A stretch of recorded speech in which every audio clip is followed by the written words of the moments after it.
तो हमारे जैनाचार्यों ने कहा, धर्म कहता है इनको पढ़ाओ भी, और पढ़ाई के बाद यदि रोजगार नहीं मिला तो उन्हें मजदूरी करना भी सिखाओ।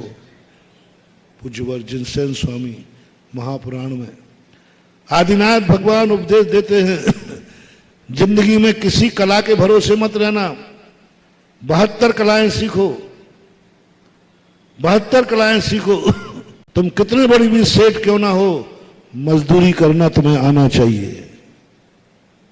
कितने बड़े सेठ क्यों ना हो, चक्रवर्ती के बेटे क्यों ना हो, मजदूरी करना आना चाहिए। मजदूरी करना आना, कितने बड़े क्यों ना हो, कह दूं तुम्हें भीख मांगना आना चाहिए। कितने बड़े आदमी क्यों ना हो, तुम्हें भीख मांगने की कला आना चाहिए। कितनी बड़ी पैसे वाले क्यों ना हो, तुम्हें गरीबी में जीना आना चाहिए। कितने बड़े आदमी क्यों ना हो, गरीबी में जीना। और ये धर्म की कला थी। वो बात बताई थी शायद मैंने, वशिष्ठ जी चारों बेटों को दशरथ ने राजनीति करने भेजा था। गुरुदेव इनको राजनीति सिखाओ, इनको हथियार चलाना सिखाओ, मेरे बाद ये लोग अयोध्या को संभालेंगे। इनको पढ़ाओ, इनको राजनीति शास्त्र पढ़ाओ, पॉलिटिक्स पढ़ाओ, इनको जीना सिखाओ, युद्ध सिखाओ, कला सिखाओ।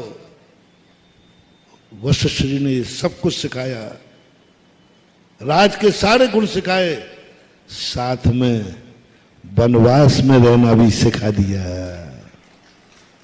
विज्ञान क्या सिखाएगा? विज्ञान कहेगा तुम क्या बनना चाहते हो, बोले डॉक्टर, डॉक्टरी पढ़ो, बायोलॉजी। क्या बनना चाहते, सीए कॉमर्स पढ़ो, और डॉक्टरी फेल हो गई तो सुसाइड करो। सीए में पास नहीं हुए तो सुसाइड करो।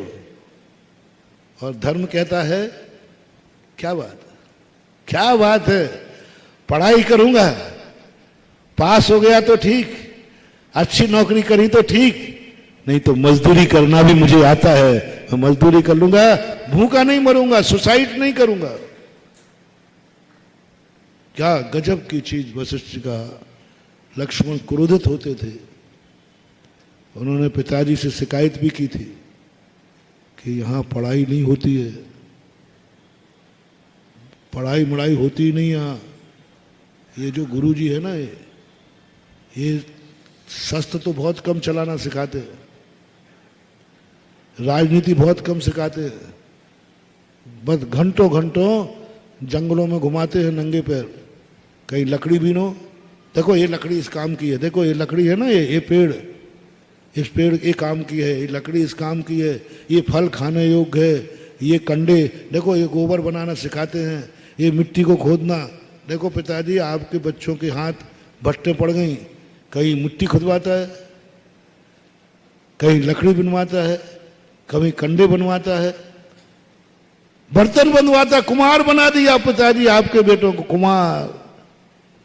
कुम्हार बना दिया। झोपड़ी बनवाता है, झोपड़ी पत्तों की। और बताओ, देखो पिताजी हम महलों में रहने वाले, झोपड़ी बनाना सब सिखाया। दशरथ जी ने शिकायत भी की, गुरुजी ने कहा ले जाओ अपने बच्चों को, जो तुम चाहते हो वह नहीं, जो मैं दूंगा वह सीखना पड़ेगा। रामचंद्र ने कहा गुरुजी नाराज मत हो, आप तो जो कराओ वही करूंगा। महानुभाव, यदि इस मौके पर, जिस मौके पर रामचंद्र जी को वनवास दिया गया है, सडनली ऐसी जिंदगी में तुम्हारे ऊपर आ जाए, सोचो कभी ऐसा हो तो तुम क्या करोगे? बड़े आदमी के से पूछ रहा हूं, जिसके पास अरबों खरबों की संपदा है, जिस मौके पर रामचंद्र जी को वनवास दिया गया है, सडनली ऐसी जिंदगी में तुम्हारे ऊपर आ जाए, सोचो कभी ऐसा हो तो तुम क्या करोगे? बड़े आदमी के से पूछ रहा हूं, जिसके पास अरबों खरबों की संपदा है, अरबों खरबों,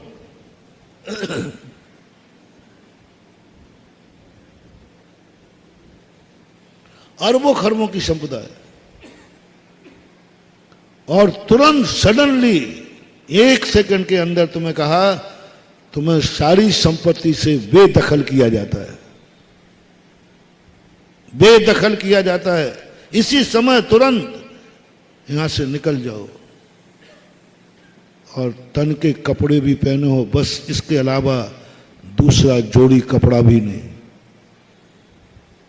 कल सुबह का भोजन भी नहीं, कुछ भी नहीं, जिस हालत में हो उसी हालत में निकल जाओ। बोलो, बड़े आदमी क्या, वो क्या करेगा? अंधकार दिखेगा, क्यों कर दब मूड हो जाएगा, पहली तो अटैक तो वहीं आ ही जाएगा,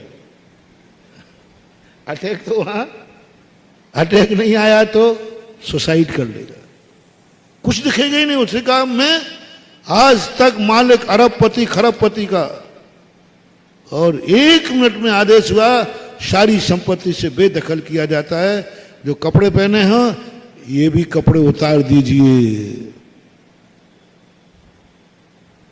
सब उतरवा दिया। मैंने ऐसा जब रामचंद्र जी के दृश्य देखे, पढ़े, सुने, वही काम। आज तक दुनिया में ऐसा, कितने भी दुष्ट मां क्यों ना हो, कम से कम कुछ तो हिस्सा देती है, सगे बेटा था, अरे कुछ तो हिस्सा दे देती, अरे कोई बात नहीं, बेचारी सीता नारी है, कुल वधू है, जनक पुत्री है, एक साड़ी पे निकाल दिया। सुनो महिलाओं, कैसी होती हैं नारियां, एक साड़ी पे निकाल दिया, कुल वधू को, राजरानी, जनक की पुत्री, जिसने जिंदगी में कभी एक कपड़ा पहना है, वो कपड़ा दोबारा नहीं पहना। मालूम विदेही का नियम, जनक की पुत्री थी, एक दिन कपड़ा पहनती थी, वो जो कपड़ा एक दिन पहन लिया दूसरे दिन नया पहनती थी, दोबारा तो कभी किया ही नहीं। बहुत ही पुत्री, और राजघराना रघुवंश की महारानी बन के आई है, और एक साड़ी पर। उस समय यह भी नहीं सोचा गया कल नारी नहाने के बाद साड़ी कैसे बदलेगी, दो तो दे देती, एक साड़ी, एक वस्त्र दोनों को, राम लक्ष्मण को। चलो राम लक्ष्मण तो पुरुष थे, धोती दुपट्टा थे, दुपट्टा पहन लेते, धोती सुखा लेंगे, धोती, लेकिन विदेही की बात, एक साड़ी थी। सुबह का नाश्ता भी नहीं कि कल सुबह उठकर क्या खाएगी, कुछ नहीं, निकल जाओ तुम इसी समय। बोलो, उन तीनों प्राणियों ने सुसाइड किया, हार्ट अटैक आया, चेहरे पर म्लान भाव, क्योंकि उनके गुरु ने पहले ही वनवास सिखा दिया था। पढ़ने गए थे राजगद्दी पर राजा बनने के लिए, और गुरु ने कहा वनवास की तैयारी करके रखो राम। हमें कौन वनवास भेजेगा? बोले भेजेगा कोई नहीं, तैयारी रखो। भेजेगा कोई नहीं, तैयारी रखो। ऐसे ही मैं कह रहा हूं, तुम्हें मोक्ष के लिए नहीं कह रहा हूं, मोक्ष के लिए नहीं कह रहा हूं रे, भगवान नहीं बना रहा हूं। तुम जिंदगी में कभी भूखों नहीं मरोगे, इतनी रोटियां तुम्हारे पास हैं, और जैनियों के पास तो इतनी रोटियां हैं कि वो जिंदगी भर भी आज से नहीं कमाए तो 2 टाइम का भोजन उसकी जिंदगी भर चल जाएगा।